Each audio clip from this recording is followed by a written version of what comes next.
Joined by former Moncton Wildcat and Stanley Cup champion Brad Marchand. Brad, thanks again for taking the time to come down today. Thanks for having me. What did it mean for you to play such big games with the Moncton Wildcats and go all the way to the President's Cup and a Memorial Cup final? Yeah. How did that help you in your progression as a player? Anytime you're able to play in a tournament like that or on such a big stage, you learn to play at an even higher level. And I mean, playing junior at that age is the highest you can play. And playing against, in the Memorial Cup against the top teams in each league, it just takes it to another level. And you're able to improve a bit more and see how you match up against other guys who you will ultimately be playing the rest of your career. It was a great opportunity and really opened my eyes to my future and the level I need to be at to continue to improve and eventually be in the NHL. The journey for you, some bus rides in the AHL. How did that AHL transition? How did you transition out of the AHL? And it has to be difficult. Again, the knock on Brad Marchand throughout all the years, his size. How did your transition into the NHL, and how difficult is it to make that transition? In 2016 as a young player coming into the National Hockey League, now. At the time, when you get sent down, your goal going into training camp every year is to make the team. But when you get sent down, you're upset. You want to be with the big club. And looking back, I was upset. I was pretty rattled whenever I get sent down and.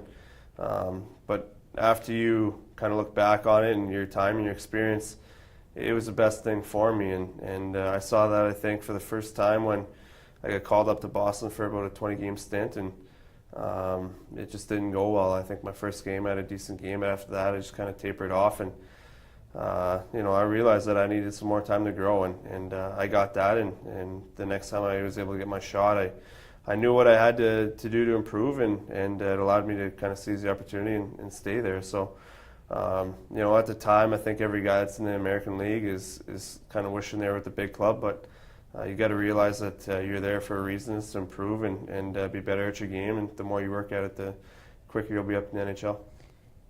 How important is giving back in Brad Marchand's world? How important is it giving back to such a worthy cause, the maritime NHLers for Kids? Yeah, it's great, and it's a privilege to be in a position where you can give back, and when your voice can carry and just being part of something so extraordinary it's an honor, and this is an event that I love to be part of, and I've been for a long time now, and I just think that what they do is incredible, and it benefits a lot of people. So, being part of this is great, and will be for a very long time.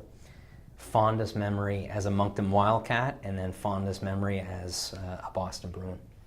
I had a couple with Moncton. I think just being drafted there originally and coming in, and your first time moving away from home and being part of a junior team it's a very big thing as a 16-year-old, and then I don't think you can beat winning President's Cup and going to the finals. A little bit of a disappointing finish, but that whole year was incredible, and so a lot of great memories here. The people I've met along the way, my billets, Mo Elspeth and Chris Legier, they're incredible to me. So like family. So a lot of great memories here.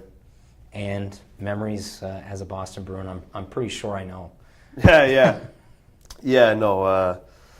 Obviously, the big one is the Stanley Cup, but another big one was one of my first games with my best friend Andy Bondarchuk. We grew up playing together.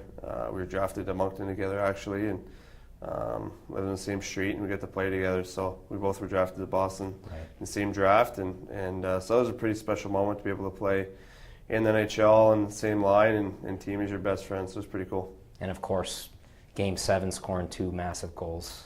Yeah. And hoisting the cup. That has to be. Yeah, that's by far the best best memory or accomplishment, and that's the ultimate dream and goal, and to be able to achieve that is a very special thing.